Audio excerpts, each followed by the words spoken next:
வணக்கம். வேர்ல்ட் செய்திகளுடன் நான் நிரோஷன். தென்சீன கடலில் உள்ள பராசல் தீவுகளின் கடல் பகுதிக்குள் நுழைந்து அமெரிக்க கடற்படை கப்பல் USS ஹால்சியை சீனாவின் கடற்படை உன்னிப்பாக கண்காணித்து கடலில் துரத்திச் சென்று விரட்டியடித்ததாக சீன மக்கள் விடுதலை ராணுவத்தின் தெற்கு தியேட்டர் கமாண்ட் ஒரு அறிக்கையில் தெரிவித்துள்ளது. அமெரிக்காவின் இந்த நடவடிக்கை சீனாவின் இறையாண்மை மற்றும் பாதுகாப்பை கடுமையாக மீறுவதாக அந்த அறிக்கையில் தெரிவிக்கப்பட்டுள்ளது. அந்த அறிக்கையில் மேலும் தென்சீன கடலில் அமெரிக்க கடற்படை கப்பல் USS ஹால்சியின் சட்டவிரோத நகர்வு அமெரிக்காவின் மேலாதிக்கம் மற்றும் இராணுவ மயமாக்கலுக்கு மற்றும் ஒரு இரும்பு சான்று. அமெரிக்காவின் கப்பல்கள் தொடர்பாக சீன துருப்புகள் அதிக எச்சரிக்கையுடன் இருப்பார்கள் மற்றும் சீன தேசிய பாதுகாப்பை பாதுகாக்கும் விதத்தில் அமெரிக்க கப்பலை துரத்திச் சென்று விரட்டியடித்தன சீன கடற்படை கப்பல்கள் என்று கூறப்பட்டுள்ளது. சீன கப்பல் அமெரிக்க கப்பலை துரத்திச் சென்றது, விரட்டியடித்தது என்று சீனா வர்ணித்தது போல நடந்ததா? அமெரிக்க கடற்படை வெளியிட்ட ஒரு சுருக்கமான அறிக்கையில் சர்வதேச சட்டத்திற்கு இணங்க தென்சீன கடலின் சுதந்திர கடல் நடமாட்ட உரிமைகளை நிலைநிறுத்த அமெரிக்காவின் கடற்படை கப்பல் USS ஹால்சி பராசல் தீவுகளுக்கு அருகில் வழமையான ரோந்து பணிகளை நடத்தியது.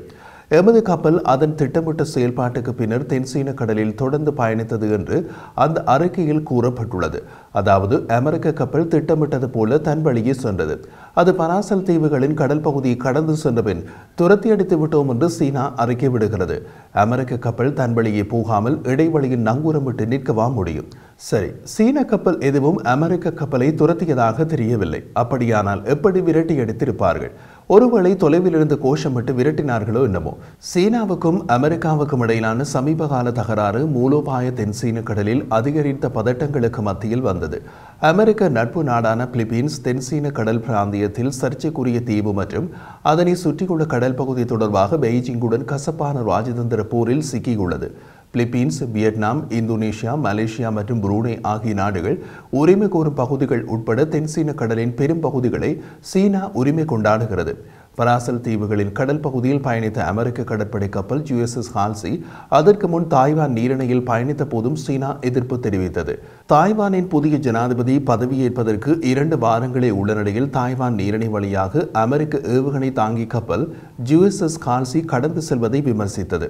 சீன ராணுவத்தின் கிழக்கு கட்டளை தளத்தின் செய்தி தொடர்பாளர் கடற்படை மூத்த கேப்டன் வெளியிட்ட அறிக்கையில் அமெரிக்க கப்பலின் போக்குவரத்தை கண்காணிக்க சீன கடற்படை மற்றும் விமானப்படைகளை உஷார் செய்ததாக கூறப்பட்டுள்ளது. அமெரிக்க கடற்படையின் 7வது கப்பல் தொகுதி சர்வதேச சட்டத்திற்கு இணங்க அமெரிக்க கடற்படை கப்பல் USS ஹால்சி பயணித்தது என்றும் தாய்வான் நீரிணை வழியாக அது கப்பல் போக்குவரத்து அனைத்து நாடுகளுக்கும் உள்ள சுதந்திர கடல் நடமாட்டத்தை நிலைநிறுத்துவதற்கான அமெரிக்காவின் உறுதிப்பாட்டை நிரூபிக்கிறது என்றும் கூறியது. அந்த அறிக்கையில் சர்வதேச சமூகத்தின் எந்த ஒரு உறுப்பினர் நாட்டையும் அவர்களது உரிமைகள் மற்றும் சுதந்திரங்களை விட்டுக் கொடுக்குமாறு மிரட்டவோ அல்லது வற்புறுத்தவோ கூடாது. சர்வதேச சட்டம் அனுமதிக்கும் எந்த இடத்திலும் அமெரிக்க ராணுவம் பறக்கிறது, பயணம் செய்கிறது மற்றும் செயற்படுகிறது என்று கூறப்பட்டுள்ளது. நல்ல வேளையாக அமெரிக்க கப்பலை தாய்வான் நீரிணையில் துரத்திச் சென்று விரட்டியதாக சீன அறிக்கை தெரிவிக்கவில்லை. தாய்வானின் பாதுகாப்பு அமைச்சு அமெரிக்கா ஏவுகணை தாங்கி கப்பல் தாய்வான் நீரிணையை கடந்து சென்றது பற்றி முழுமையாக அறிந்திருப்பதாக கூறியது. கப்பல் பயணிப்பதற்கு முன் அமெரிக்கா எமக்கு அனைத்து விவரங்களை வழங்கியதாகவும் அவர்கள் தெரிவித்தார்கள். USS ஹால்சி கப்பலின் தற்போதைய கடல் பயணத்தில் அமெரிக்க கடற்படை வழமைக்கு மாறாக செயல்பட்டதற்கான எந்த அறிகுறியும் இல்லை. கடந்த காலத்தில் அவர்கள் இதே கடல் பாதையில் பல தடவைகள் பயணித்துள்ளார்கள். ஏதோ காரணத்திற்காக சீனாவின் அலறல் இம்முறை அதிக சத்தமாக இருந்தது.